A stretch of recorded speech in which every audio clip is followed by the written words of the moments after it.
Saturday afternoon. Sun blazing. Jacuzzi bubbling in my new backyard. 3 police cars roll up because I'm swimming in someone else's pool. Neighbors peek through blinds. Whispering. Phones already recording everything. I just smile and ask the officer one simple question. The HOA president's face goes pale when I mention my last name. She starts backing toward her car. Keys shaking in her hand. What she doesn't know is about to end her career. My name is Nora Bennett, 36. And 3 months ago my husband Marcus and I closed on a house in Wexford Pines, a gated community outside Charlotte. We paid cash, moved in with our daughter Lily, and told ourselves the hardest part was finally over. We had no idea the real fight hadn't even started yet. Wexford Pines looked like a postcard. Manicured lawns, matching mailboxes, a community pool nobody used because half the residents preferred their private jacuzzis. I grew up modest, worked my way into real estate law, and buying this house felt like proof I'd made it. I didn't know one woman had already decided I didn't belong. Within a week, a laminated notice appeared on my door about acceptable trash can placement. I laughed it off, assuming every new neighborhood had its quirks. Marcus rolled his eyes and tossed it in a drawer. Neither of us realized that laminated card was a calling card, and its author intended to leave many more. Her name was Denise Caldwell, HOA president for 11 years running, unopposed every election since the founding family stopped attending meetings. Neighbors called her the mayor of Wexford Pines behind her back, half joking, half terrified. She walked the streets each morning with a clipboard, measuring hedge heights like she was inspecting a military base. I met her properly during my first week, when she knocked holding a color swatch book. "Your front door is colonial red, not approved brick red," she said, flipping pages like evidence in a trial. I told her I'd just moved in and would look into it. She smiled thinly and said, "I'll be watching." Marcus thought it was funny at first, calling her Sheriff Denise over dinner. I didn't laugh as easily. Something about the way she'd studied our moving truck, clipboard in hand, cataloging our furniture like she was building a file. I chalked it up to nerves about a new neighborhood and tried to move on. My daughter Lily, 8 years old, made a chalk hopscotch course on our own driveway. Denise appeared within the hour, informing me chalk art violated community aesthetic standards and needed to be pressure washed by sundown. I complied that same evening, more out of exhaustion than agreement, just wanting a peaceful first month. One afternoon, while unpacking boxes in the garage, I found an old blueprint tube that had belonged to my late father, Walter Whitfield, a civil engineer who'd worked construction projects across the Carolinas decades earlier. I set it aside, curious but too busy to open it. I had no idea how much that tube would eventually matter. Other neighbors started warning me quietly, almost in whispers, like Denise might be listening through the hedges. "She got the Pattersons foreclosed on over unpaid fines," one woman murmured at the mailbox. "She had the Reyes family's dog seized for barking." I assumed exaggeration. People love a good neighborhood legend. At the first HOA meeting I attended, Denise ran the room like a general briefing troops. Motions passed unanimously before anyone finished raising objections. When one resident questioned a fee increase, Denise cut him off mid-sentence and moved to the next agenda item as if he'd never spoken at all. I noticed the reserve fund line item looked strange. Thousands spent on landscaping consultations with no vendor name listed. I made a mental note. the lawyer in me twitching with instinct, but said nothing that night. New neighbors don't rock boats. I told myself I'd look closer eventually. Once we settled in, Ruth and Delgado lived 2 doors down. An older widow who kept to herself and never attended meetings. She waved politely but rarely spoke more than a sentence. Other neighbors said she and Denise had history. Some falling out years back nobody explained clearly. I filed that away too. Another loose thread in a quiet street. By our 2nd month, the fines started arriving weekly. Grass a 1/4 inch too tall. A garden hose left visible. A wind chime deemed excessively loud. Each fine came with Denise's signature at the bottom.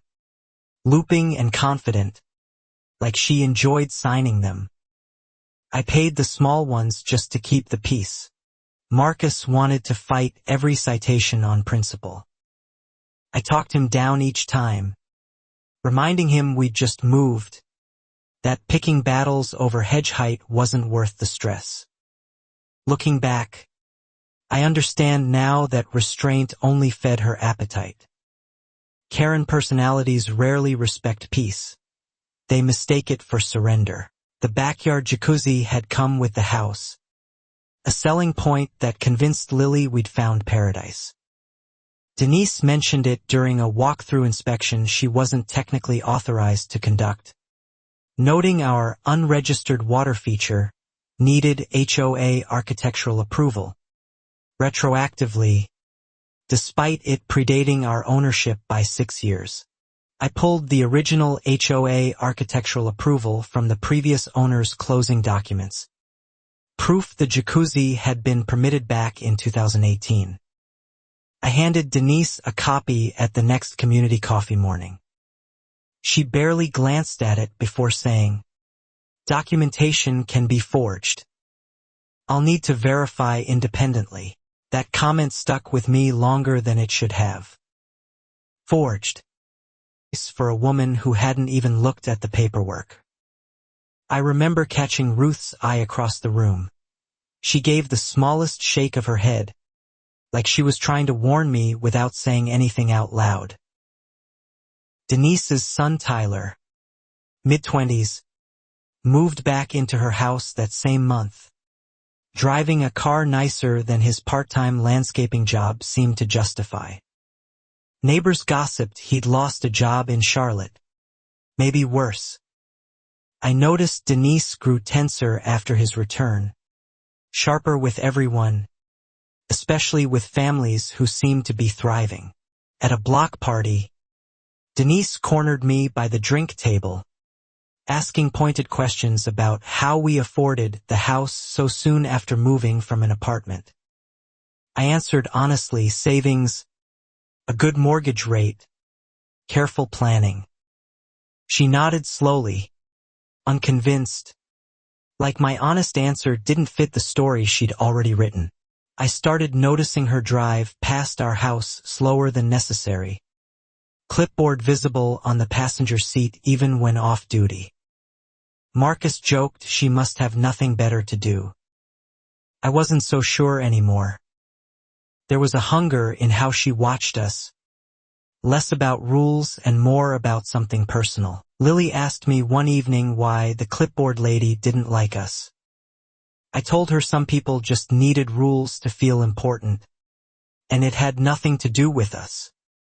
But even as I said it, I wondered if that was really true, or if I was protecting my daughter from something uglier. The tension simmered quietly through late spring. Fines piling in a folder I started keeping, just in case. My legal instincts told me patterns mattered more than single incidents. Denise didn't know I documented everything professionally, the same way I document a hostile witness. She thought she was dealing with an ordinary homeowner. Then came the Saturday that changed everything. The day Denise Caldwell decided a stranger's face in my own backyard meant something was very wrong, and called the police to prove it.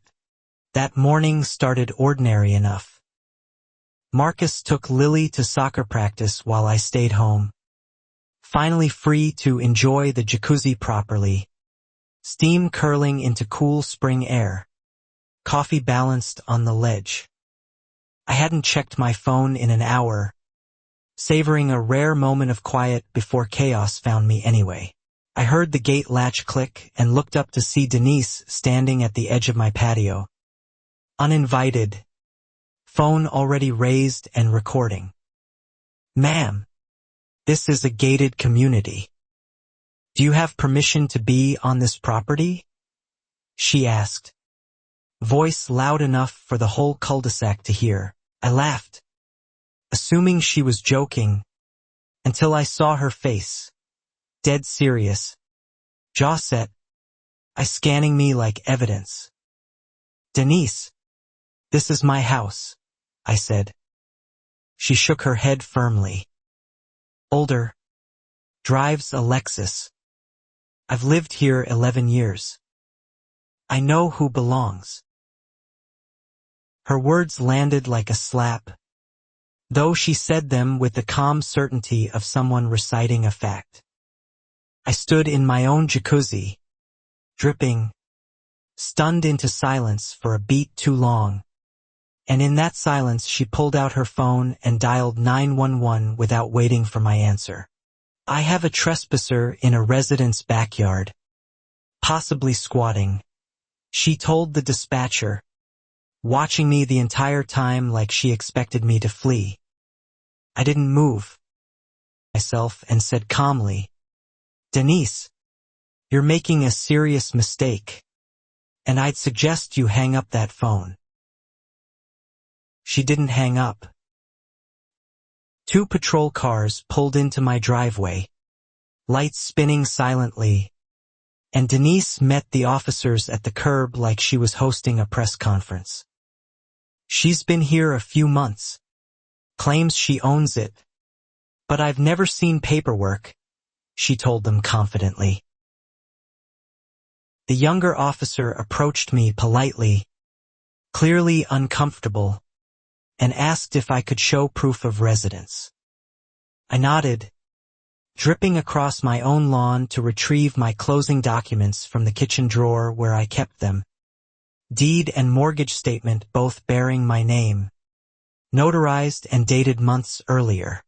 Denise crossed her arms while I handed the folder over, insisting the papers could easily be fabricated, and that she wanted the officers to run a proper check before leaving me unsupervised in the house.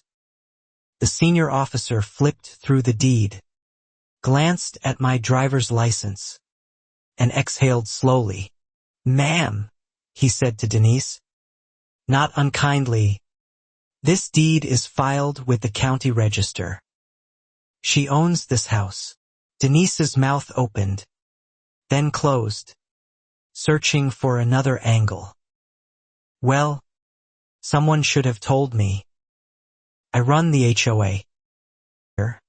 She said, voice tightening.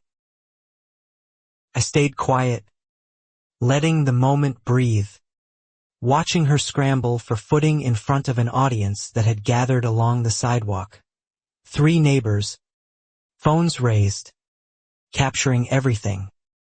The officers apologized for the inconvenience and left, but Denise lingered, unwilling to accept she'd been wrong in front of witnesses. "This isn't over," she said under her breath as she turned to leave, loud enough for me to hear clearly. I didn't respond. Her retreating back, the neighbors still watching, the timestamp on my phone, and filed it mentally the same way I'd filed discovery evidence. That night, Marcus came home to find me sitting at the kitchen table with my folder of fines spread out, a legal pad beside it, dates and details recorded in neat columns. "What happened?" he asked. I told him everything, fused to furious in under a minute. "We should file a complaint," he said. I agreed, but something in me wanted more than a complaint. 11 years unopposed as HOA president. A suspicious line item in the reserve fund. A son suddenly flush with cash. A woman who assumed ownership required a certain kind of face. The pattern was forming. Ruth knocked on our door that evening. Something she'd never done before. Holding a plate of cookies as an excuse. "I saw what happened," she said quietly, glancing over her shoulder toward Denise's house. "That woman has done this before. More than once. Sooner."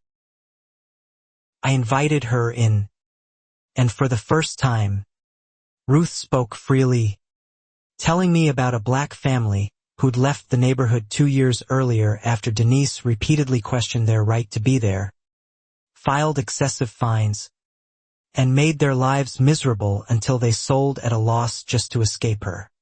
"Why didn't anyone stop her?" I asked. Ruth's eyes dropped to her hands. "She controls the board. Who wins?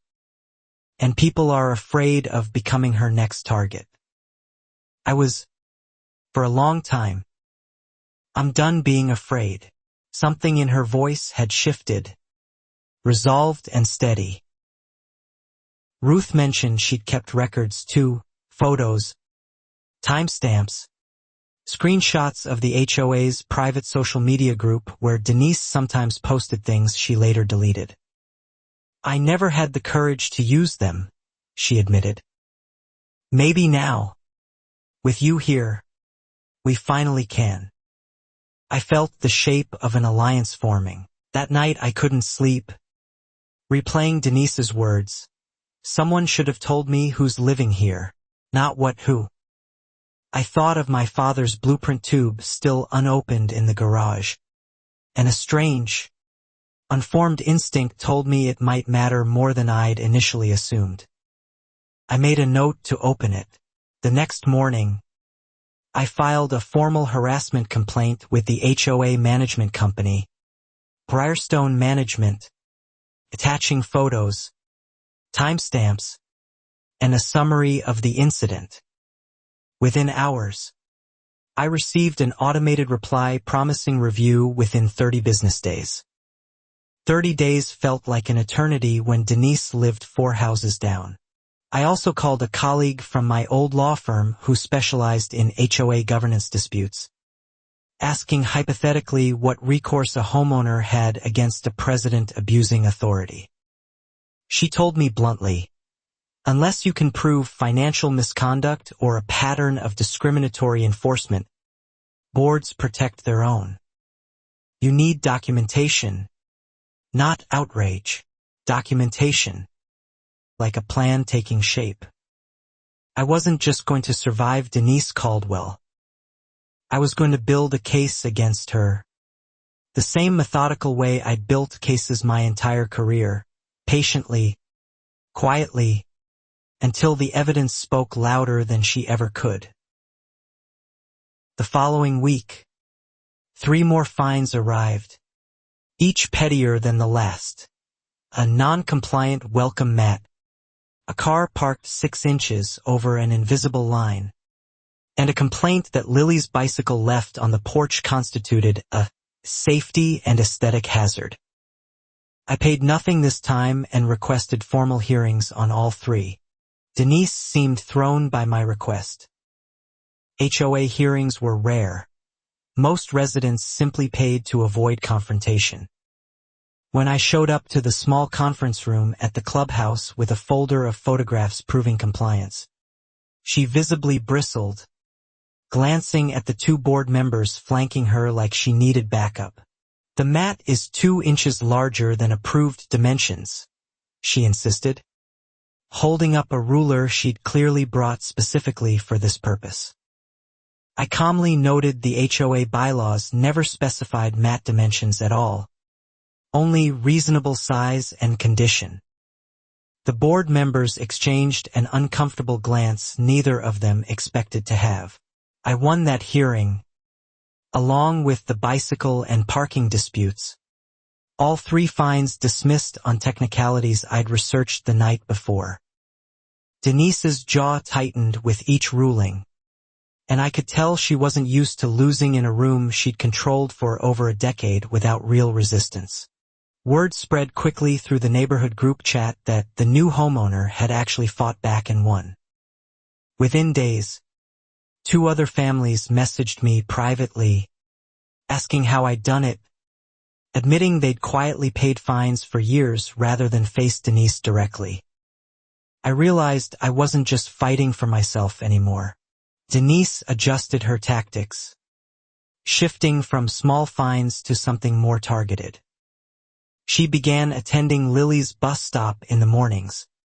Coincidentally, standing close enough to make small talk with other parents about certain families who didn't respect community standards. Lily came home one day upset, asking why the clipboard lady was talking about us. I confronted Denise directly outside her house, keeping my voice level despite the anger simmering underneath. "Stay away from my daughter's bus stop," I said. She smiled thinly. "Nora, I can stand wherever I like." Her calm, deliberate cruelty was almost more unsettling than open hostility would have been. That evening, I began a formal log specifically about interactions involving Lily, dated and detailed, because I knew instinctively this was the line that mattered most. The one no reasonable board or court could dismiss as petty neighborhood squabbling. Some fights you fight for money. This one I fought for my daughter. Marcus wanted to move, he said one night, exhausted after another parking notice appeared on our windshield. I understood the impulse, but something in me refused. My father built communities like this one, believed in fairness and structure.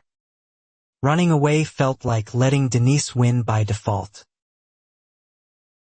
I finally opened my father's old blueprint tube that weekend, more out of restless curiosity than any grand plan. Inside were faded architectural drawings labeled Wexford Pines Development, Phase 1, dated 31 years earlier, alongside handwritten notes in my father's careful engineering script. My chest tightened at the sight of his handwriting. I hadn't known my father worked on Wexford Pines specifically, only that he'd consulted on dozens of Carolina subdivisions during his career. Seeing his name on original site plans felt like uncovering a piece of family history I never knew existed, tucked inside a garage box I'd nearly left unpacked for months. I mentioned the discovery to Ruth over coffee, half amused, half sentimental. Her eyebrows rose sharply. "Whitfield," she repeated slowly. "There's a Whitfield clause in the original master deed. Something about founding family voting rights. I've seen it referenced in old meeting minutes but never understood what it meant. A founding family voting clause." I filed the thought away, uncertain yet whether it mattered. But the lawyer in me itched with recognition. Original developers sometimes retain special governance. Rights in master-planned communities. Rights that could outlast decades of ordinary homeowner turnover if properly structured and never formally dissolved. I requested a certified copy of the original Wexford Pines master deed from the county recorder's office. Curious more than strategic at that point.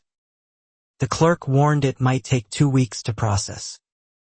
I thanked her and hung up, unaware I'd just requested the document that would eventually end Denise's reign. Meanwhile, Denise escalated again, this time filing a formal complaint alleging our jacuzzi violated updated noise ordinances she claimed the board had passed unanimously at a meeting I'd never received notice for. When I requested minutes proving the vote occurred, Briarstone management couldn't produce any documentation confirming the meeting happened at all. That gap felt significant. A phantom vote, conveniently timed to target us specifically. I began cross-referencing every fine Denise had issued against actual documented board meetings and found a disturbing pattern. Nearly a third of her citations referenced rules or votes with no corresponding official record anywhere in Briarstone's files. I shared this finding with Ruth, who admitted she'd suspected something similar for years but never had the patience or resources to prove it. "She's been making up rules as she goes," Ruth said, shaking her head. "And nobody ever questioned her because nobody wanted the fight." "You're not backing down, are you?" "No," I told her, and meant it completely. Something had shifted in me since that first Saturday in the jacuzzi. This wasn't about hedge heights or welcome mats anymore. This was about a woman who'd built a small, unaccountable kingdom, and I intended to find out exactly how far her fabrications extended. Tyler, Denise's son, started appearing at community events more frequently, always near his mother, always watching interactions with unusual intensity for someone uninvolved in HOA governance. I noticed him photographing my house once from his car, quickly driving off when he realized I'd seen him. Something about his presence felt purposeful, not casual. A neighbor named Phil Grissom, the HOA treasurer, approached me quietly at the mailbox one afternoon, glancing around before speaking. "You're asking good questions," he said cryptically. "Keep asking them." To ask them for a long time. He walked away before I could respond further. Phil's comment unsettled and encouraged me in equal measure. An HOA treasurer hinting at unspoken problems suggested the reserve fund discrepancy I'd noticed months earlier wasn't imagination. I began compiling everything into a single organized file: fines, phantom votes, harassment incidents, and now, potential financial irregularities worth investigating properly. Denise, sensing perhaps that momentum was shifting away from her control, called an emergency HOA meeting, citing concerning behavior from certain residents, without naming anyone directly, though everyone understood exactly who she meant. Attendance doubled that night, curiosity and unease drawing neighbors who normally skipped meetings entirely into the crowded clubhouse room. She stood at the podium, composed and articulate, painting a narrative of a disruptive new family challenging community harmony, questioning established rules, and creating division among neighbors. I sat quietly, letting her finish, aware that reacting emotionally in that room would only strengthen the story she was carefully constructing. When the floor opened for comments, I stood and calmly presented copies of the fines with no corresponding board votes, the phantom noise ordinance meeting, and Briarstone's inability to produce documentation for either. The room grew noticeably quieter, several neighbors leaning forward, murmurs rippling through rows of folding chairs. Denise's composure cracked slightly, a flush rising in her cheeks. "Meeting minutes get lost sometimes," she said, waving a dismissive hand. "That doesn't mean the votes didn't happen." Phil, seated at the board table, shifted uncomfortably, glancing toward the exit like he wanted to be anywhere else in that moment. A resident I didn't recognize raised her hand and asked pointedly why the reserve fund showed thousands spent on landscaping consultations, with no named vendor across 18 months of statements. Denise's answer came too quickly, too rehearsed.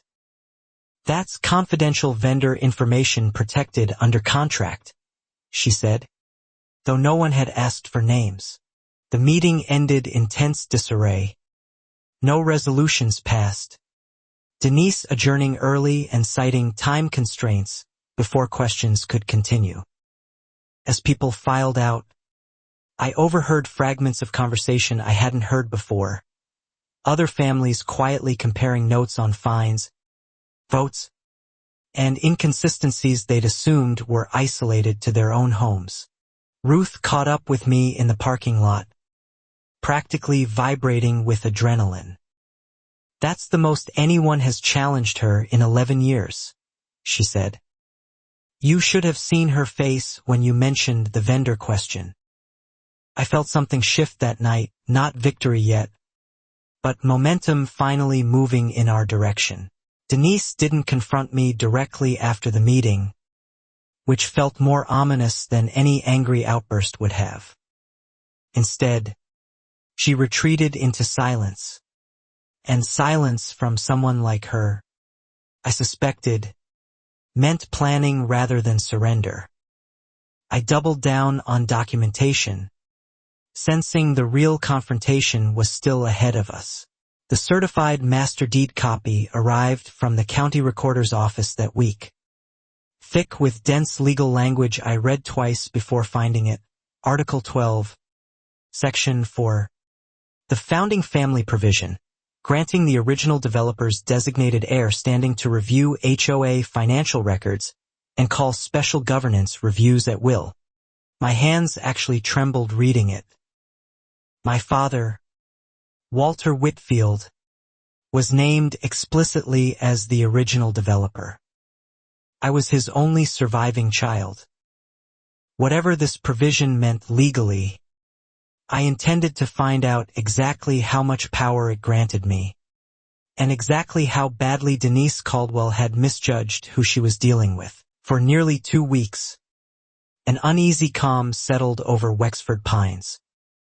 Denise issued no new fines, avoided the bus stop, and kept her distance entirely. Marcus relaxed slightly, hopeful the storm had passed. I remained unconvinced, using the quiet instead to research the founding family provision thoroughly with an attorney friend.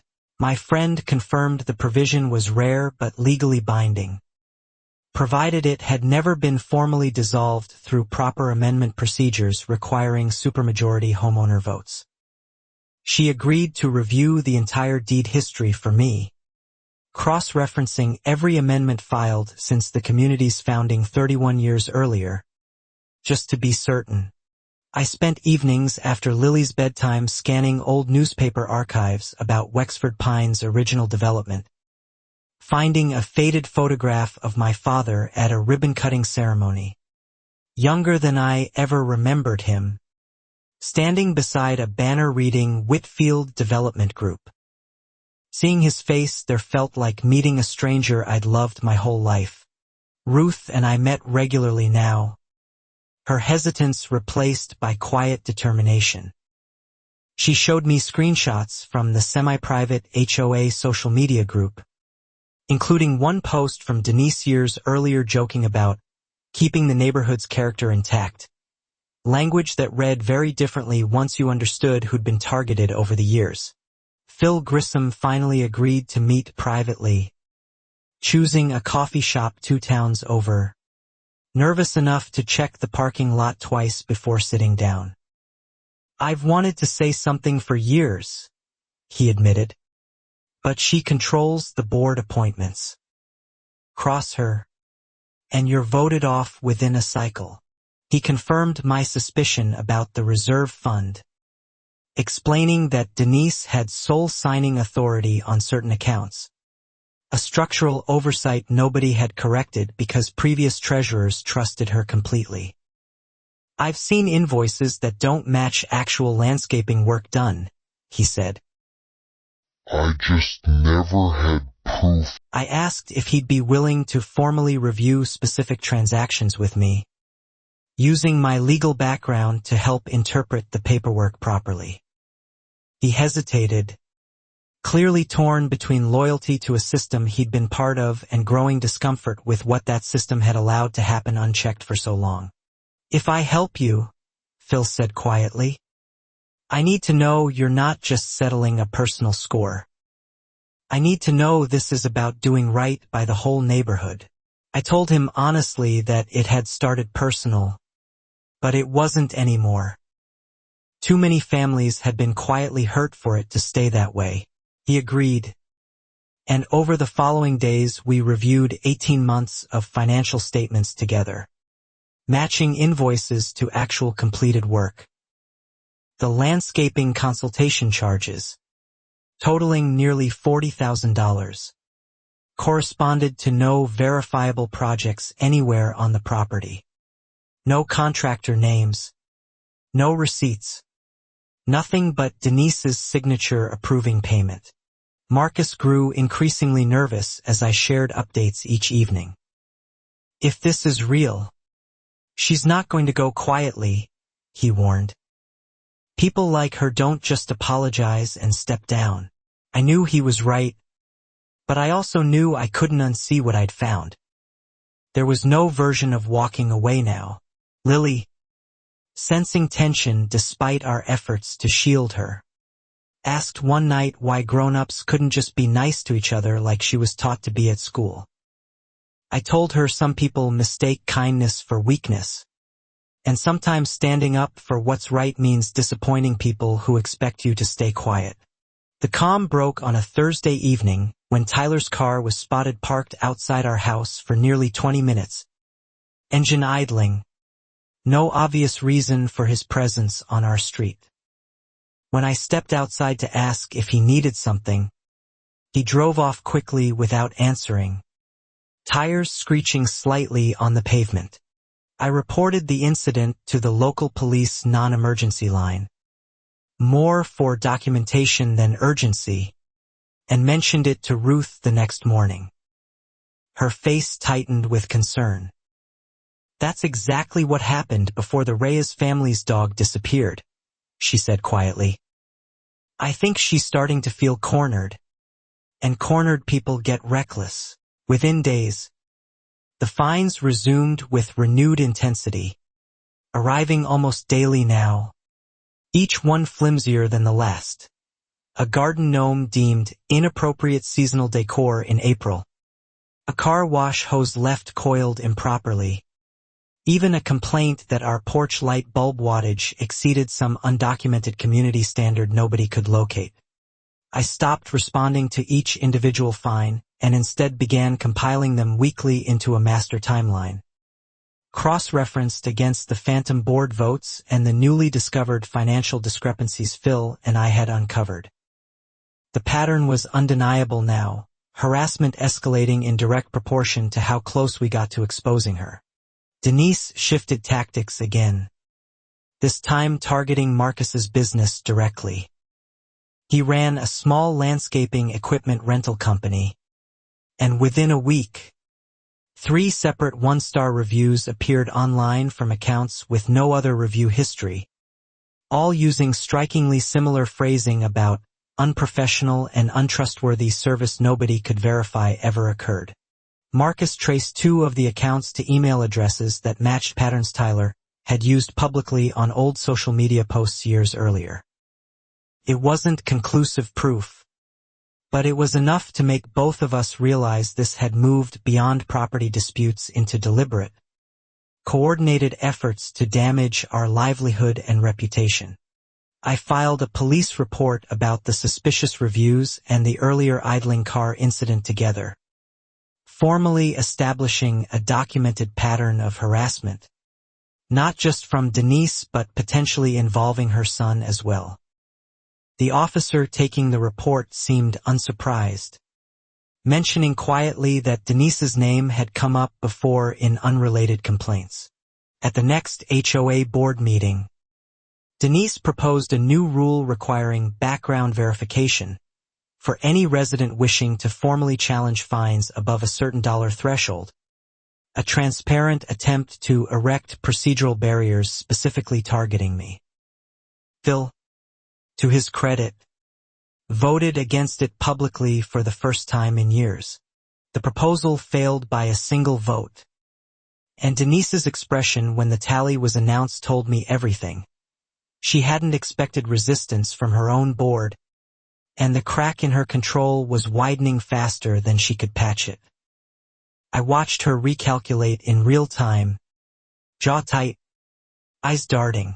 That night, Someone cut the power cable to our jacuzzi's heating element. A clean, deliberate slice that an electrician later confirmed couldn't have been accidental wear or weather damage.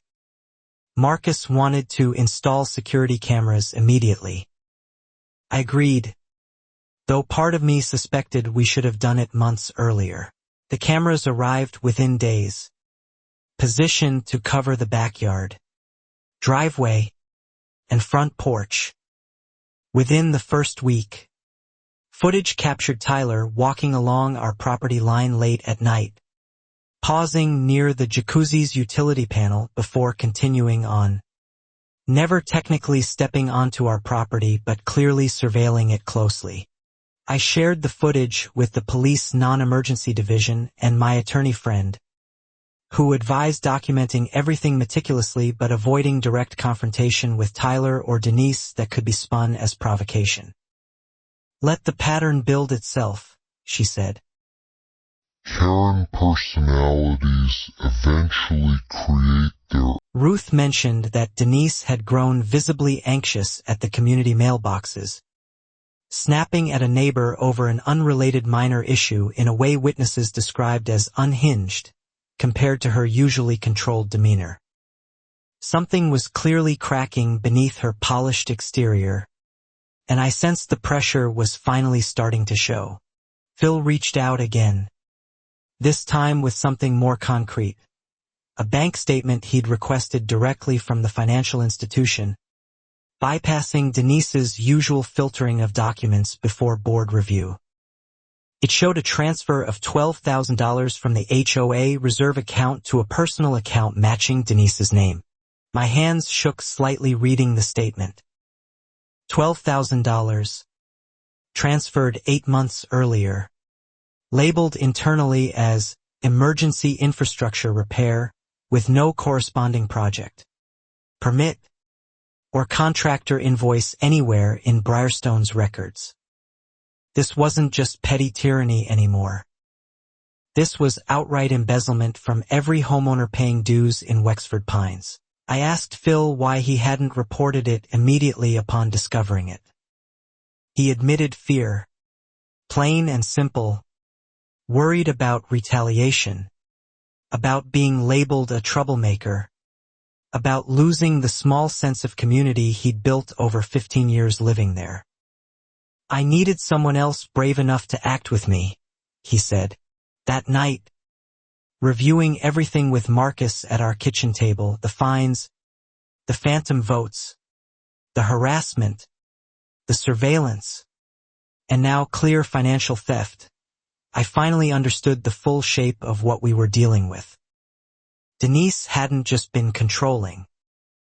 She'd been protecting a secret worth far more than pride.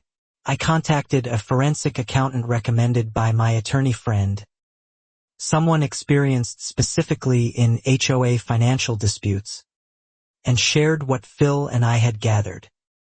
She agreed to review everything formally, warning it could take several weeks to build an ironclad case suitable for both civil action and potential criminal referral. Meanwhile, Denise seemed to sense the walls closing in, though she couldn't have known exactly what we discovered. She began appearing at community events with forced cheerfulness, overcompensating in ways that struck several neighbors as strange, complimenting people she'd find only weeks earlier, as if trying to repair relationships preemptively. Lily's school held a spring festival that weekend, and Denise approached us there, smiling tightly, offering Lily a cupcake from a table she'd organized. Lily hesitated, glancing up at me first. I nodded reassuringly, though the gesture felt hollow, transparent, like watching someone rehearse kindness they didn't actually possess. I hope we can put recent misunderstandings behind us, Denise said to me quietly, away from other parents. I told her I appreciated the sentiment, but that certain matters required more than kind words to resolve. Her smile faltered slightly, calculating whether I knew more than I was letting on.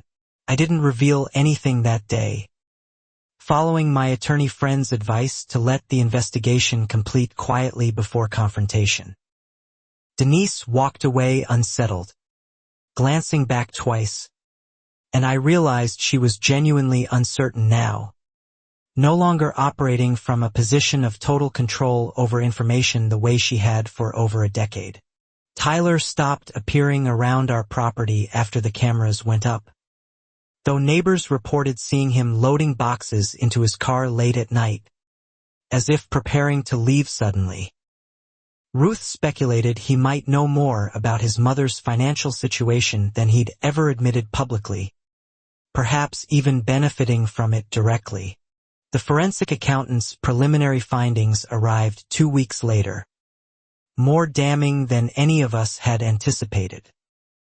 Beyond the $12,000 transfer, she identified a pattern spanning nearly 4 years, totaling almost $91,000 in reserve fund money diverted through fabricated vendor invoices, phantom projects, and inflated landscaping contracts.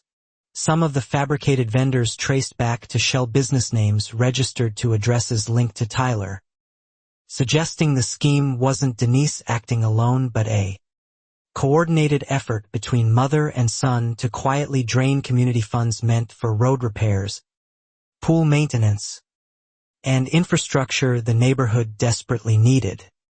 I sat with this information for an entire evening before deciding the next step.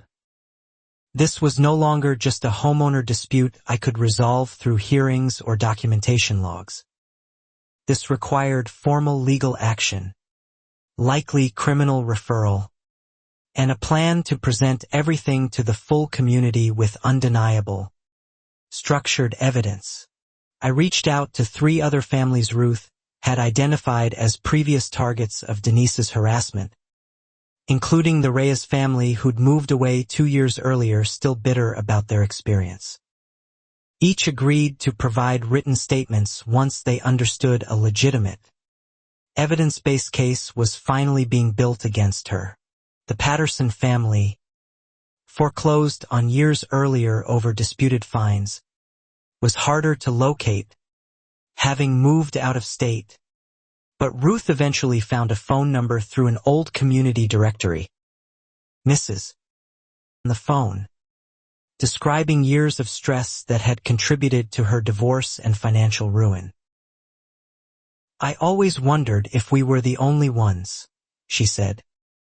Denise made it feel personal, like something was wrong with us specifically.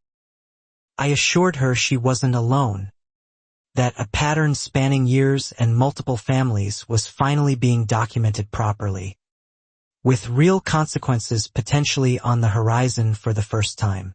With Phil's help, I requested a formal special governance review under the founding family provision my father had established decades earlier, a legal mechanism allowing an independent audit of HOA finances and leadership conduct, triggered by my documented standing as Walter Whitfield's surviving heir under the original master deed.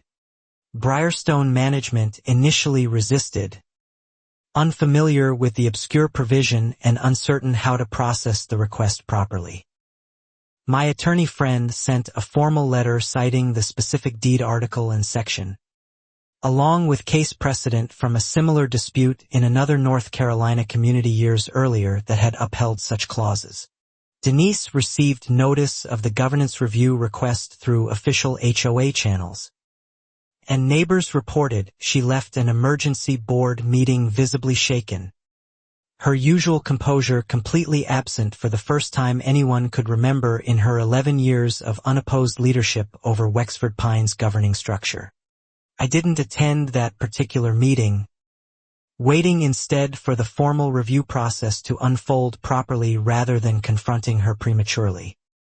Ruth attended and described Denise as evasive, deflecting questions about the review with vague reassurances that it was a misunderstanding that would resolve itself within a matter of days.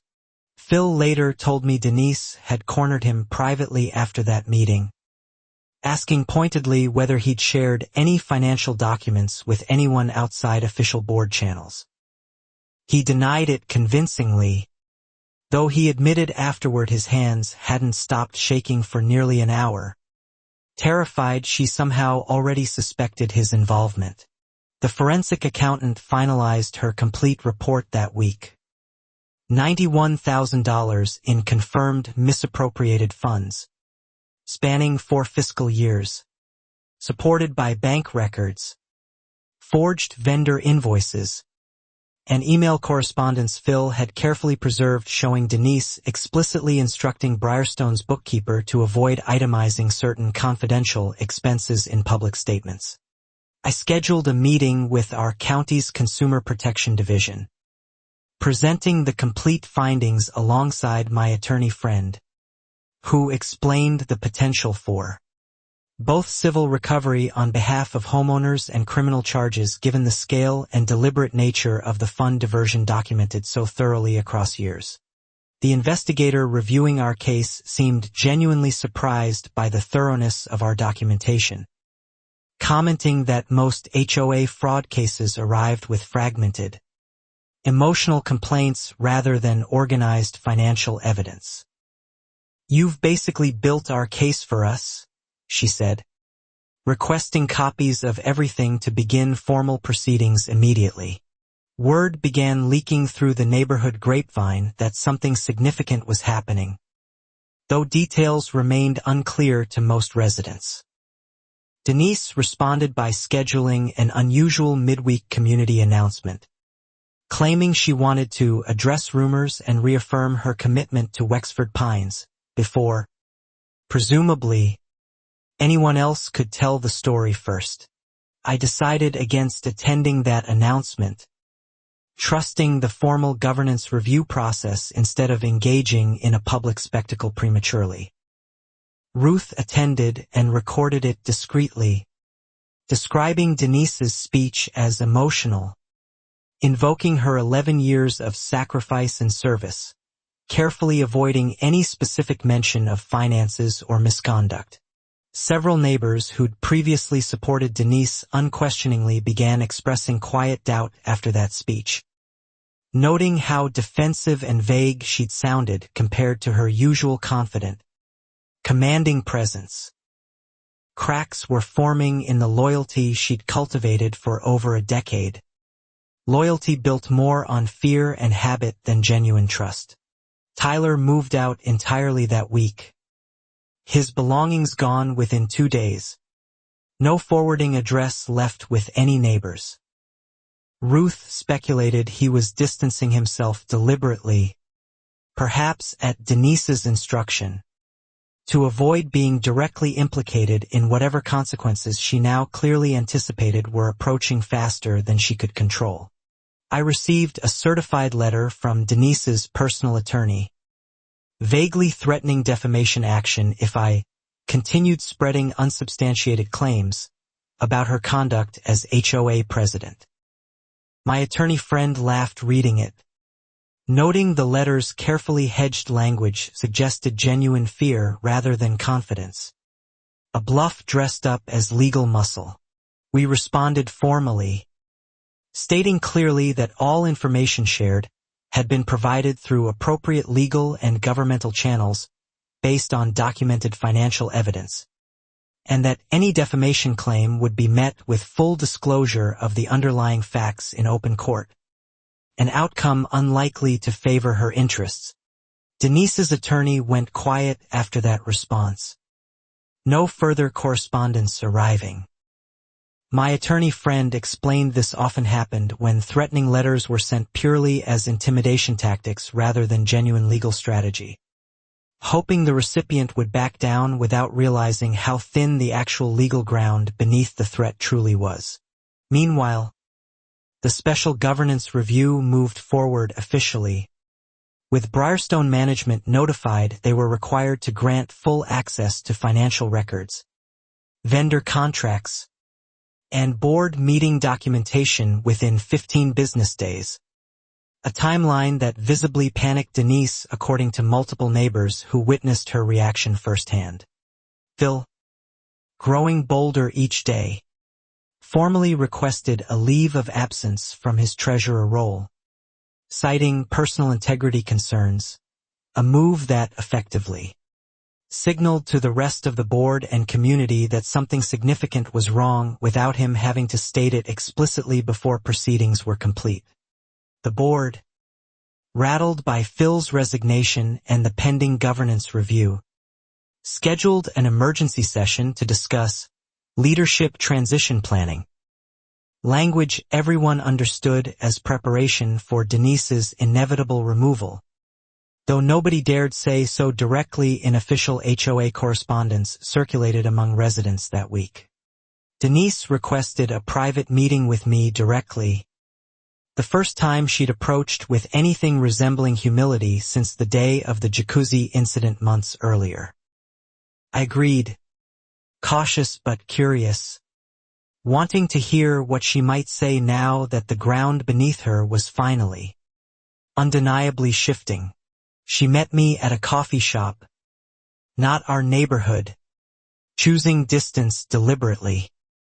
"I know you've found things," she said quietly, stirring a coffee she never drank.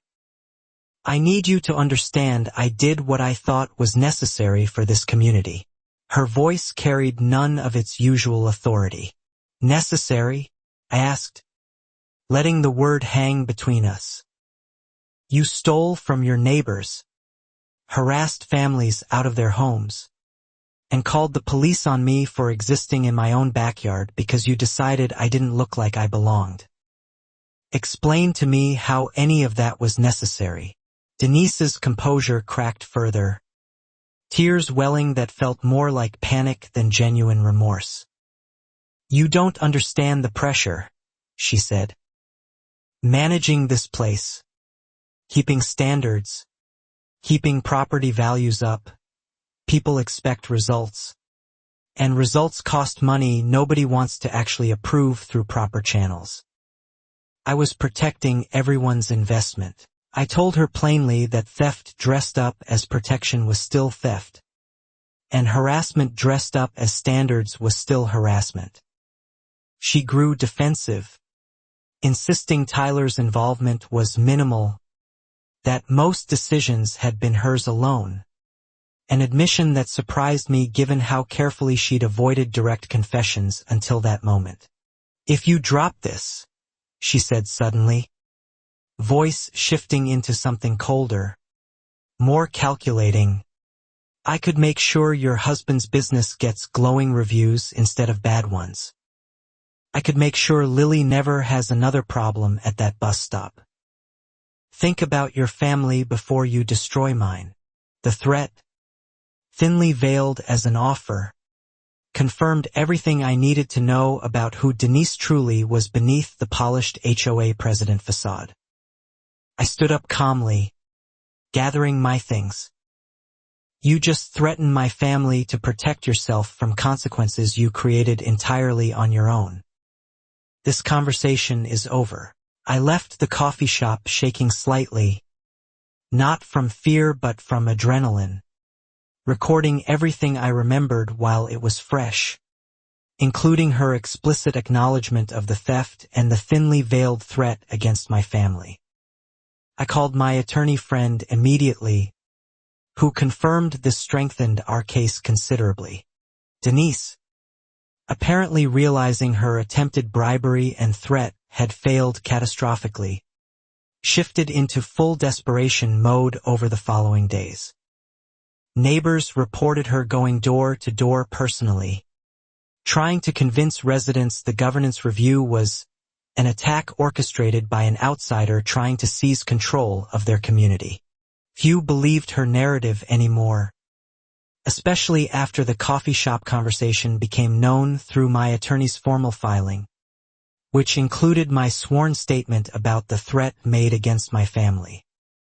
Even her most loyal supporters began distancing themselves, unwilling to be associated with attempted bribery and intimidation. Tyler resurfaced briefly, contacting Phil directly and pleading with him to reconsider his cooperation with authorities, offering vague promises of repayment if everyone simply let this go quietly. Phil recorded the call, adding another piece of evidence demonstrating coordinated efforts to obstruct the investigation now underway. The forensic accountant's final report, submitted formally to both the HOA Governance Review Board and county investigators, confirmed the full scope, $91,000. Misappropriated over 4 years, falsified vendor documentation, and a clear pattern of retaliatory harassment against homeowners who questioned or challenged Denise's authority in any way. Denise, increasingly desperate, attempted one final maneuver, calling an unauthorized emergency vote to dissolve the founding family provision entirely, claiming it was outdated and discriminatory against modern homeowners. The attempt failed spectacularly when Briarstone's legal counsel confirmed such votes required proper notice periods she hadn't followed. That failed vote became the final crack in whatever authority she had left. Board members who'd supported her for years began publicly distancing themselves, some even reaching out to me directly, offering statements about pressure they'd felt over the years to approve budgets and decisions without proper scrutiny or questions. I learned during this period that Denise had actually lost her previous job as an HOA property manager at another community years before moving to Wexford Pines. Terminated quietly over accounting discrepancies that were never formally prosecuted, a fact that hadn't surfaced during her election because nobody had ever bothered checking.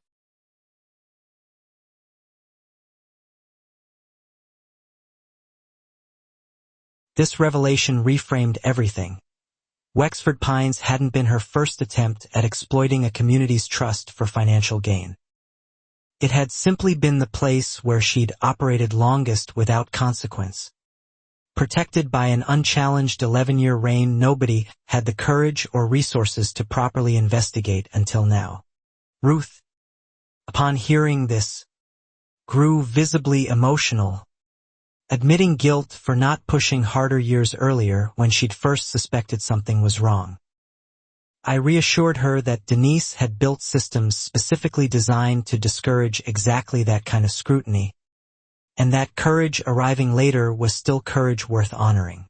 The county investigator informed us that criminal charges were now being formally prepared, including embezzlement and potentially fraud related to the fabricated vendor invoices. Alongside a separate civil case, the HOA board could pursue to recover misappropriated funds directly from Denise and, potentially, from Tyler as well. Denise, facing mounting evidence and crumbling support, attempted to sell her house quietly, listing it without board approval despite HOA rules requiring disclosure of pending investigations to potential buyers. An irony not lost on anyone who remembered how strictly she'd enforced disclosure rules against other residents over the years. Briarstone management, now cooperating fully with investigators, flagged the listing and notified the realtor of the pending governance review and criminal investigation, effectively freezing any sale until legal matters resolved. Denise's attempt to quietly disappear before consequences arrived had failed as completely as everything else recently. I received an anonymous tip through the neighborhood group chat, later traced back to a former Briarstone employee, revealing Denise had also manipulated board elections for years by discouraging challengers through selective enforcement of candidacy requirements, effectively guaranteeing her unopposed re-election despite growing dissatisfaction among residents too discouraged to run. This additional evidence painted an even fuller picture, not just financial theft and harassment, but systematic manipulation of the democratic process meant to hold HOA leadership accountable in the first place. Denise hadn't just abused power. She'd carefully engineered a system where accountability could never actually reach her. Marcus, watching everything unfold, admitted he'd initially worried I was overreacting months earlier when I insisted on documenting every fine and interaction meticulously.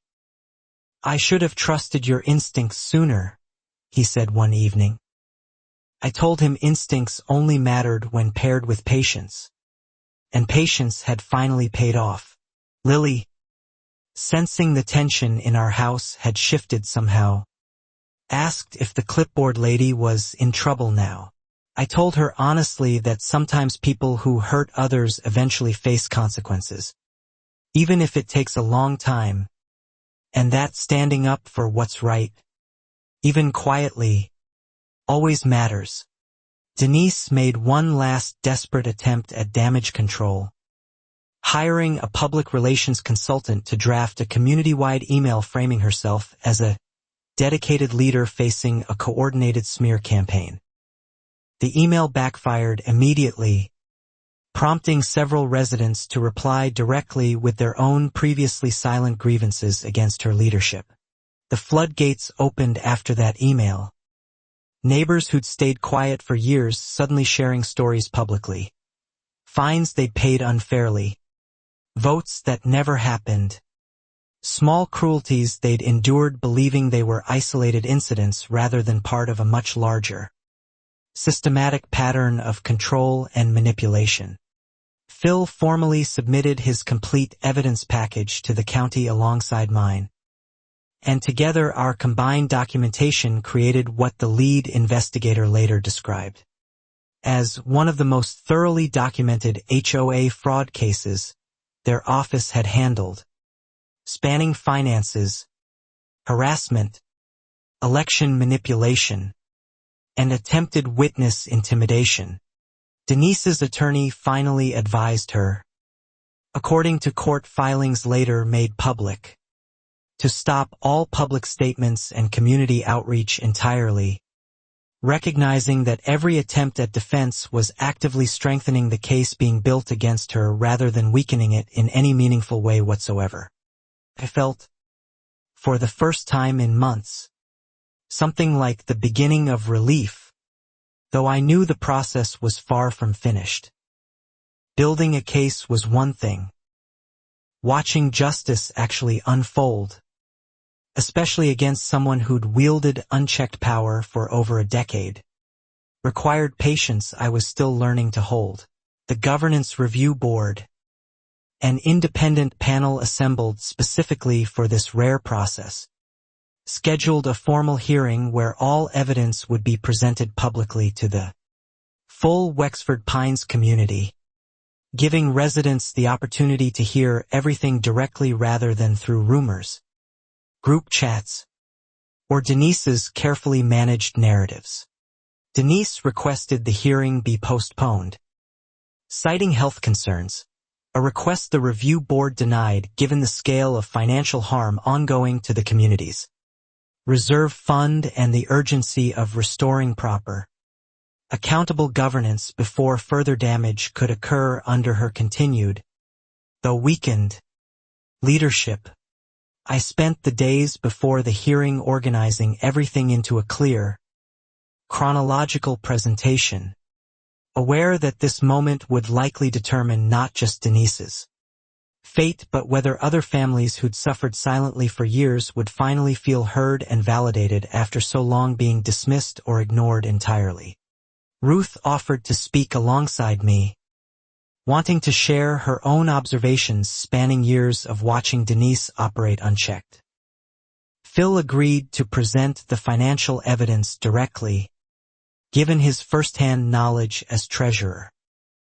The Pattersons and Reyes family both submitted written statements to be read aloud during the hearing. The night before the hearing, couldn't sleep, running through every detail obsessively despite months of careful preparation. Marcus found me at the kitchen table near midnight, surrounded by folders, and gently reminded me I'd already done the hardest part, uncovering truth that had stayed hidden for years. Denise, according to neighbors who saw her that final week, appeared increasingly erratic, arguing loudly with Tyler over the phone in her driveway, letters visibly piling unopened on her porch. The carefully maintained image of controlled authority completely dissolved into something raw, frightened, and finally, undeniably human. I felt an unexpected flicker of something complicated watching her unravel from a distance. Not quite sympathy, but a recognition that fear and desperation could make anyone, even someone who'd caused significant harm, capable of genuinely reckless, dangerous behavior when everything they'd built started collapsing all at once. That flicker of caution proved warranted 2 days before the hearing, when Denise, apparently in a final act of desperation, attempted to access the HOA's financial record system remotely using credentials Phil had not yet had revoked, trying to delete transaction histories before the formal hearing could proceed. Briarstone's IT security flagged the unauthorized access attempt immediately, tracing it directly back to Denise's home network, adding attempted evidence tampering to the already substantial list of charges investigators were preparing, and eliminating any remaining doubt among board members about the necessity of her immediate, permanent removal. The morning of the hearing arrived clear and unusually quiet, the entire neighborhood seeming to hold its breath collectively.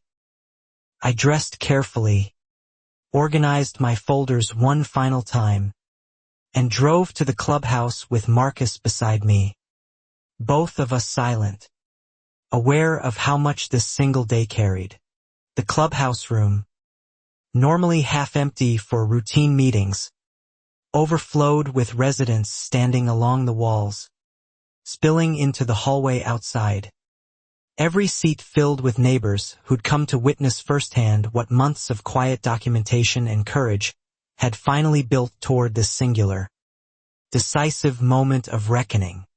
Denise arrived separately, escorted by her attorney, taking a seat at a small table facing the independent review panel rather than her usual position at the president's podium she'd occupied unchallenged for 11 years. The symbolism wasn't lost on anyone watching the room settle into tense, expectant silence.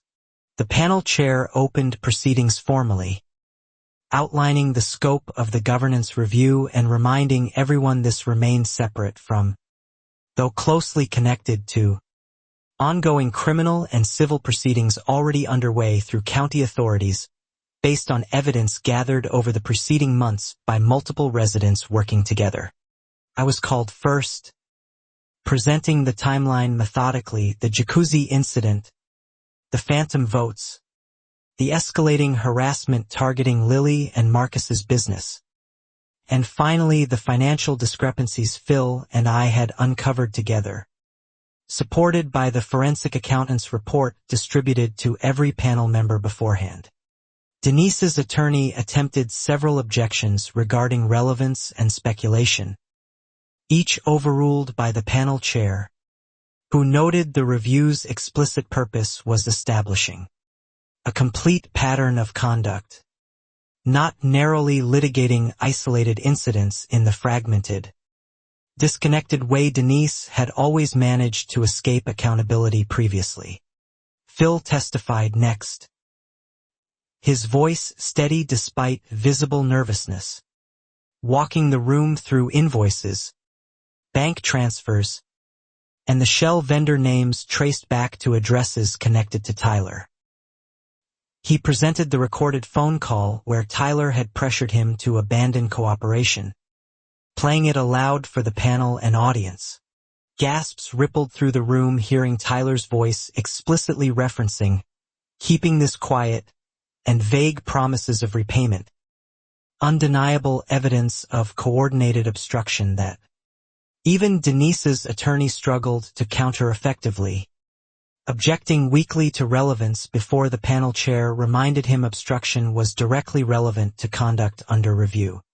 Ruth spoke next, her voice trembling initially before steadying, describing years of watching families targeted and eventually driven out, admitting her own fear had kept her silent far longer than she wished it had. Her honesty, raw and unpolished, visibly moved several audience members, some wiping away tears quietly. The Pattersons' written statement was read aloud by the panel chair, describing the financial devastation and marital strain caused by years of disputed fines eventually leading to foreclosure, a story many residents hadn't fully known despite having lived alongside the empty house that replaced the Patterson family years earlier. The Reyes family's statement followed, describing the disappearance of their family dog after repeated disputes with Denise, an incident many neighbors had dismissed as coincidence at the time but now, presented alongside everything else, took on a far more disturbing, deliberate quality nobody could easily dismiss anymore. Denise, given opportunity to respond, stood shakily, her prepared statement abandoning any pretense of the polished authority she'd once commanded so effortlessly. "I built this community," she said, voice cracking. "Everything I did because I believed I knew what was best for everyone living here." A murmur of disagreement rippled audibly through the crowd, several residents shaking their heads visibly. The panel chair asked directly whether she disputed the financial evidence presented. Denise hesitated, glancing toward her attorney, before admitting quietly that she may have made some accounting errors, without offering further specific explanation. $91,000 isn't an accounting error, I said when given opportunity to respond, my voice steady despite months of accumulated frustration finally finding release. That's 4 years of deliberate, documented theft from every single family in this room who trusted you to protect their investment, not steal it. Applause broke out unexpectedly, quickly hushed by the panel chair reminding everyone to maintain order, though the sentiment behind it was unmistakable. Denise sat back down heavily, her attorney whispering urgently beside her. The confident woman who'd once measured hedges with a ruler now visibly diminished, cornered completely. The panel deliberated briefly before announcing their initial findings publicly.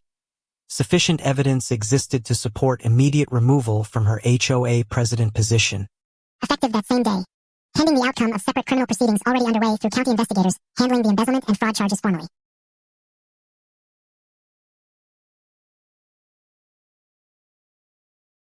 The room erupted into applause again, this time uninterrupted.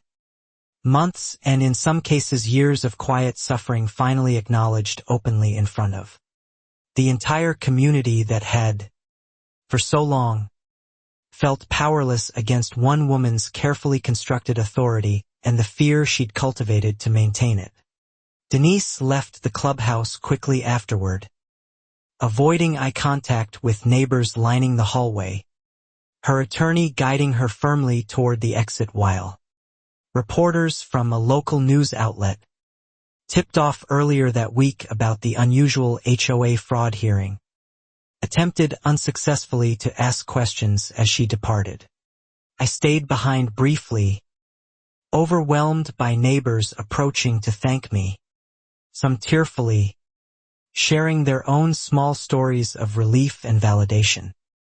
Ruth hugged me tightly, admitting she hadn't cried that openly in years. Phil shook my hand firmly, thanking me for giving him the courage he'd needed for so long. Marcus found me eventually near the back of the emptying room, wrapping his arms around me quietly. "You did this," he said. "All of it."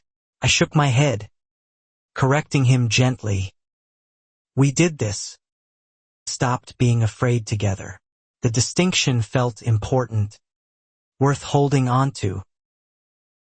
That evening, local news ran a brief segment about the HOA fraud scandal in Wexford Pines, careful not to name specific residents beyond confirming an ongoing criminal investigation. Several other communities in the area reportedly began their own internal reviews afterward, residents suddenly questioning arrangements they'd never previously thought to scrutinize. Denise's house sale, previously frozen pending investigation, remained blocked as criminal proceedings formally began. County prosecutors filed charges within the following week: embezzlement, fraud, and obstruction of justice related to the attempted evidence tampering discovered just days before the governance hearing had ultimately taken place. Tyler was named as a co-defendant, facing separate charges related to the shell vendor scheme and the recorded obstruction call presented during the hearing. Investigators revealed he'd been living off diverted HOA funds for over a year, explaining the unexplained financial comfort neighbors had quietly noticed months earlier. I received a call from the lead county investigator, thanking me formally for the thoroughness of documentation provided, noting it had significantly accelerated what might otherwise have taken years to properly investigate and prosecute. "Cases like this usually die from lack of evidence," she said. "You gave us more than enough." The interim HOA board, formed hastily following Denise's removal, reached out asking if I'd consider running for president in the upcoming special election required under the bylaws. I hesitated initially, uncertain I wanted that level of ongoing involvement after everything our family had endured over the preceding months. Marcus encouraged me to consider it seriously. "You spent months building the systems this place actually needed," he said. "Maybe that's exactly the kind of leadership Wexford Pines needs now. Someone who actually cares about doing it right instead of building a little kingdom to control." I promised to think it over. Ruth, Phil, and several other neighbors formally submitted candidate nominations before I'd even fully decided, a gesture that moved me more than I expected. "We trust you," Ruth said simply. That's not something anyone here has said about HOA leadership in a very long time. I felt the weight of that trust. I ultimately agreed to run, motivated less by ambition and more by a genuine desire to ensure the systems Denise had exploited so thoroughly were rebuilt properly, transparently, with real accountability measures that would make it far harder for anyone to repeat what she'd gotten away with for over a decade. The special election was scheduled for the following month, giving the community time to properly process everything and consider candidates thoughtfully rather than rushing into another unchecked leadership arrangement out of exhaustion or convenience, the same mistake that had allowed Denise's reign to persist unquestioned for so long originally. 3 weeks before the election, Denise, out on bail awaiting trial, appeared unexpectedly at our front door on a quiet Tuesday evening, looking nothing like the composed, commanding woman who'd once measured our welcome mat with a ruler months earlier, her face pale, hands trembling slightly at her sides. "I need to talk to you," she said, voice barely above a whisper. Marcus stood protectively beside me, but I motioned that it was fine, curious despite everything about what she might possibly say now. With charges filed, her position gone, and her carefully built authority completely, publicly dismantled. "I know you probably hate me," she began, "but I need you to understand something. When you moved in, I didn't just see a new family. I saw someone who reminded me of everything I'd already lost. Control, respect, the life I thought this position was supposed to guarantee me."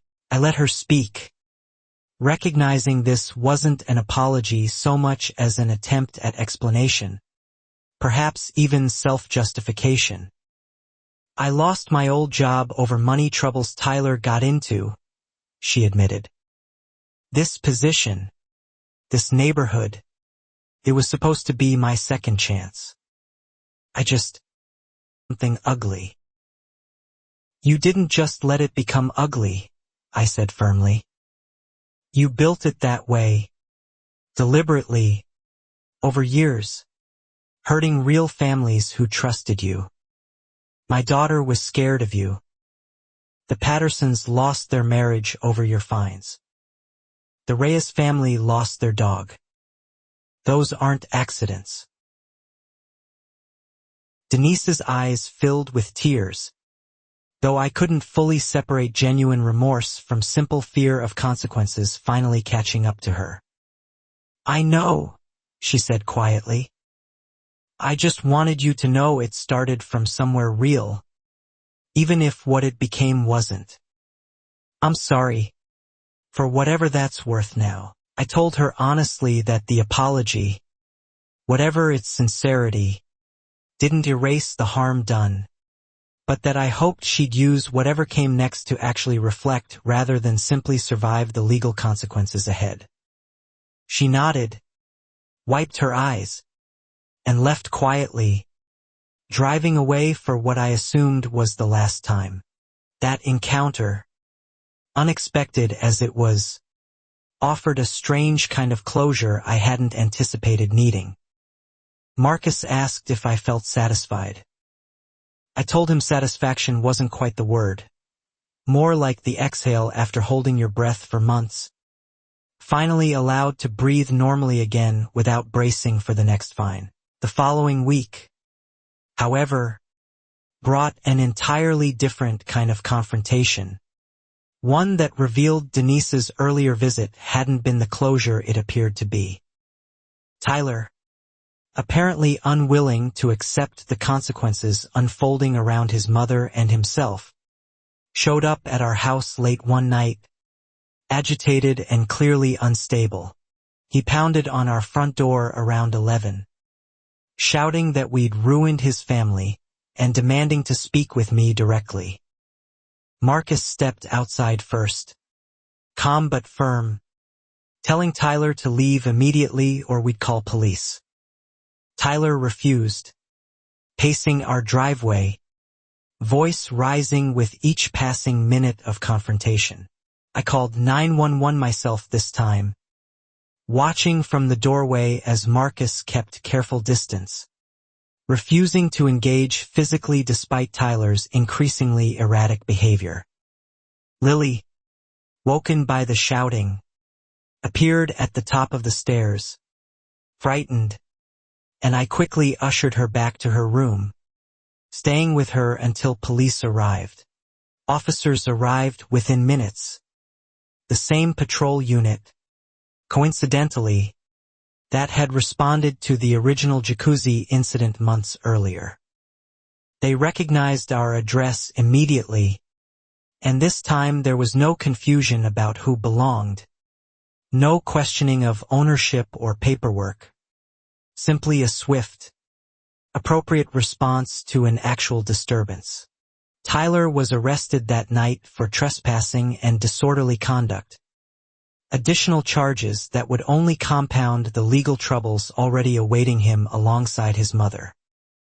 Watching the same patrol car that had once wrongly detained me now correctly removing an actual threat felt like a strange, full-circle kind of justice. The irony wasn't lost on the responding officer either, who quietly mentioned recognizing our address from the earlier report before adding, without elaboration, that sometimes situations really did resolve themselves properly given enough time and the right evidence. I thanked him, exhausted but relieved the confrontation hadn't escalated further. News of Tyler's arrest spread quickly through the neighborhood, further solidifying community sentiment against Denise and her son.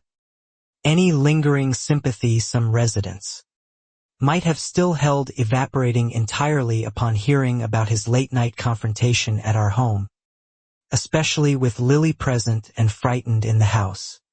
I filed for a formal restraining order against both Denise and Tyler the following morning, my attorney friend expediting the process given the documented pattern of harassment, threats, and now direct confrontation at our residence.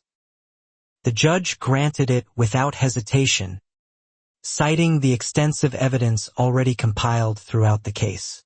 Marcus, shaken by how close the confrontation had come to our daughter, suggested again that maybe we should consider moving after everything settled. This time, I understood his concern differently than before. "We can talk about it," I said, "but I won't let fear make that decision for us anymore." The special election arrived amid heightened community attention, turnout far exceeding any previous HOA vote in Wexford Pines history. Residents who'd never bothered attending meetings showed up specifically to cast ballots, many mentioning they finally felt their vote might actually matter after years of unchallenged, effectively predetermined leadership. I won the election decisively, receiving support from families across the community, including several who'd previously stayed silent during Denise's tenure out of fear or resignation. Standing at the podium afterward, accepting the position formally, I felt the weight of responsibility settle alongside genuine hope for what rebuilding could look like. My first act as president was establishing mandatory transparency measures, public posting of all financial statements, recorded and published meeting minutes, and an independent audit committee with rotating membership specifically designed to prevent any single individual from ever again accumulating the kind of unchecked authority Denise had wielded for years. Phil agreed to continue serving as treasurer under the new transparency structure, relieved to finally operate within a system with proper checks rather than carrying the burden of unchecked authority alone. "This is how it should have always worked," he told me during our first properly documented board meeting together. Ruth joined the newly formed audit committee, her years of quiet observation finally channeled into something constructive and protective for the community rather than fearful silence. "I spent so long being afraid of rocking the boat," she said. "Turns out the boat needed rocking a long time ago." The forensic accountant's full report became public record as criminal proceedings advanced, revealing the complete scope of financial damage to residents who'd trusted Denise for over a decade. County prosecutors announced formal charges proceeding to trial, with plea negotiations reportedly underway given the overwhelming documented evidence against both defendants. Denise's trial date was set for early autumn, several months away, giving the community time to continue rebuilding trust and proper governance structures in the meantime. I found myself surprisingly uninterested in following every detail of the proceedings, focused instead on the practical work of restoring Wexford Pines properly. Lily's fear of the clipboard lady gradually faded as weeks passed without incident, replaced by the ordinary rhythms of childhood again, bike rides, hopscotch chalk nobody questioned anymore, and a jacuzzi finally repaired and enjoyed without fear of accusation or unwanted police visits interrupting quiet family weekends together. Marcus's business reviews, once damaged by fabricated complaints, recovered steadily as genuine satisfied customers left honest feedback. The fraudulent reviews eventually removed after the review platform investigated and confirmed they'd originated from accounts linked to the ongoing criminal case against Denise and Tyler Caldwell. I formally reached out to the Pattersons and Reyes family, informing them of potential avenues for restitution through the civil case the new HOA board was pursuing to recover misappropriated funds. Both families expressed gratitude, though the Pattersons noted no amount of money could fully repair what those years had cost them.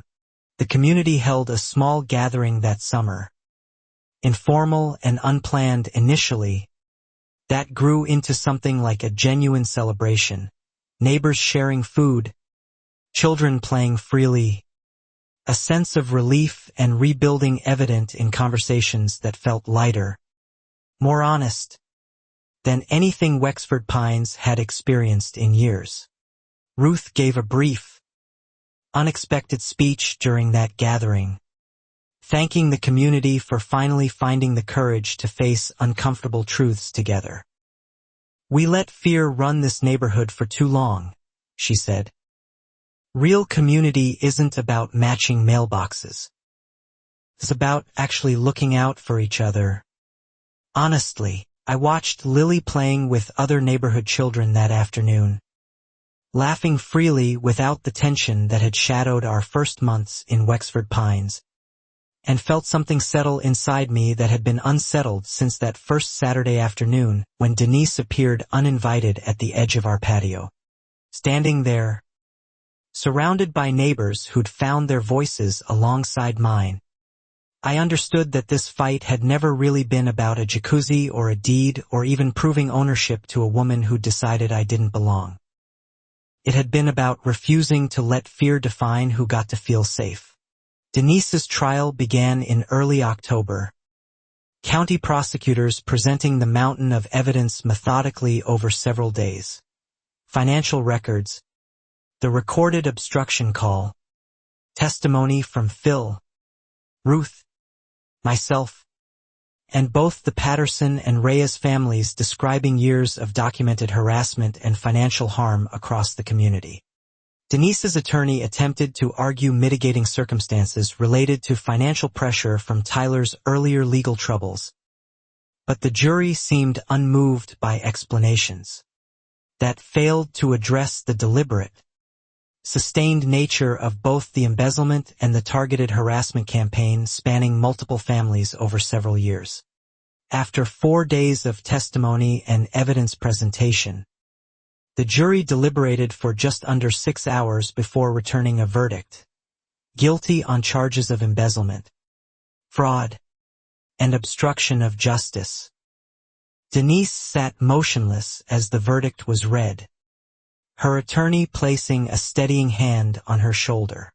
Tyler's separate trial, held 2 weeks later, resulted in a similar guilty verdict on charges related to the shell vendor scheme and witness obstruction. The recorded phone call to Phil proving particularly damning evidence the defense couldn't adequately explain away despite repeated attempts to characterize it as misunderstood concern. Sentencing hearings followed a month afterward, with the judge citing the sustained, deliberate nature of the fraud alongside the documented pattern of racially charged harassment targeting my family specifically, factors that weighed heavily in determining sentences for both Denise and her son beyond simple financial restitution alone. Denise received 4 years in state prison alongside mandatory restitution of the full $91,000. To be paid to the HOA's reserve fund upon release, along with a permanent prohibition against serving in any homeowners association leadership role anywhere in the state for the remainder of her life. Tyler received a lighter sentence given his more limited direct role: 18 months alongside probation and mandatory restitution contributions, the judge noting his youth and the apparent influence of his mother's example, while still holding him accountable for his knowing, willing participation in the scheme. I attended the sentencing hearing, not out of vindictiveness but out of a need for closure, watching as the woman who'd once measured our welcome mat with a ruler was led from the courtroom in handcuffs. The polished authority she'd once wielded so confidently completely, permanently stripped away. Outside the courthouse, reporters asked for my reaction. I kept it brief, mentioning only that accountability, however delayed, mattered for every family who'd suffered quietly for years, and that I hoped Wexford Pines' experience might encourage other communities to build proper transparency before problems like this took root. Ruth stood beside me during that brief statement, and afterward we drove home together in comfortable silence, both of us processing the strange mixture of relief and exhaustion that came with watching a years-long ordeal finally reach something resembling a real conclusion. However imperfect, justice always ultimately remains. The civil case proceeded separately, resulting in a settlement requiring Denise's remaining assets, including proceeds from the eventual court-ordered sale of her house, to be applied toward restitution for the HOA Reserve Fund and additional damages awarded specifically to the Patterson and Reyes families for their documented losses. The Pattersons received enough in damages to help stabilize their finances years after their foreclosure. Though Mrs. Patterson told me during a follow-up call that the money mattered less than finally having their experience formally acknowledged and validated after so long feeling dismissed as simply difficult. Troublesome homeowners. The Reyes family used their portion of the settlement to adopt a new dog, a small gesture that somehow felt significant given everything that had happened. They sent me a photograph months later, a golden retriever puppy in their new home, a small but meaningful symbol of moving forward. Denise's house, sold under court order, went to a young family relocating from out of state, entirely unaware of the property's complicated history until neighbors, myself included, made a point of welcoming them warmly and honestly, determined that Wexford Pine's new chapter would start on better footing. Phil eventually stepped back from active board involvement after 2 years of steady, transparent service, comfortable finally trusting the systems we'd built together to continue functioning properly without requiring his constant vigilance the way Denise's unchecked authority once had demanded from anyone paying close enough attention. Ruth remained active on the audit committee for years afterward, becoming something of an informal mentor to newer residents navigating HOA governance for the first time, always quick to remind people that silence, however understandable, rarely protects anyone from harm in the long run, only delays reckoning with it. I served 2 terms as HOA president before stepping back myself, satisfied that the transparency measures, rotating committees, and documented governance procedures we'd established were sturdy enough to outlast any single individual's tenure. Exactly the kind of structural safeguard Wexford Pines had desperately needed from its very founding.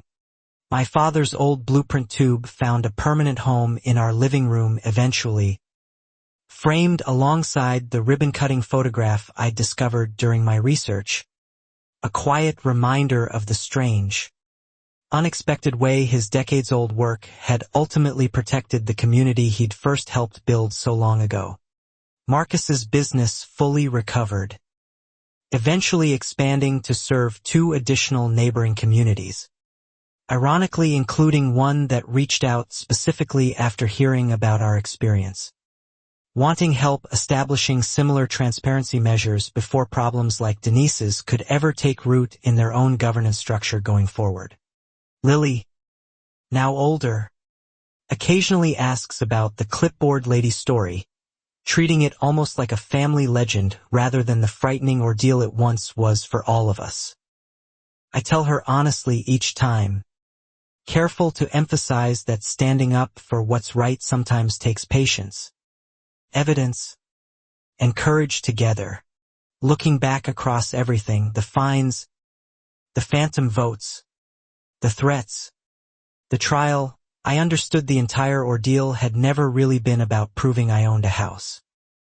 It had been about proving that quiet, careful persistence could dismantle even the most entrenched, unaccountable abuse of power eventually. Wexford Pines today looks much the same on the surface. Manicured lawns, matching mailboxes, the same gated entrance Denise once patrolled so possessively.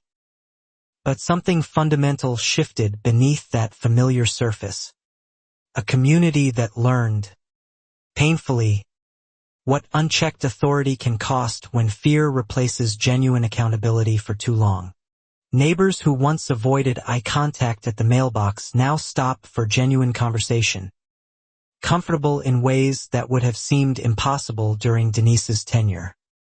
The transparency measures we established remain intact years later, regularly reviewed and strengthened by residents who understand exactly what complacency once allowed to happen here. I still receive occasional messages from people in other communities who heard about our story, asking for advice navigating similar HOA disputes elsewhere. I always tell them the same thing: document everything, find your allies quietly, and never assume that patient, careful evidence gathering matters less than immediate, emotional confrontation. Denise, released eventually after serving her sentence, moved out of state according to the last update Ruth shared with me, starting over somewhere far from Wexford Pines and the community she'd once controlled so completely. I felt no particular satisfaction in that news, only a quiet sense of closure. What stayed with me longest wasn't the fines or the threats or even the courtroom verdict, but that first afternoon in the jacuzzi, steam rising into spring air, before everything changed, a reminder that ordinary moments can become the unlikely beginning of standing up for something far larger than yourself. Sometimes, on quiet Saturday afternoons, I still sit in that same jacuzzi, Lily nearby on the patio, Marcus grilling something for dinner, and I think about how close we came to simply paying the fines, staying silent, and letting fear win the way it had for so many families before us. We didn't.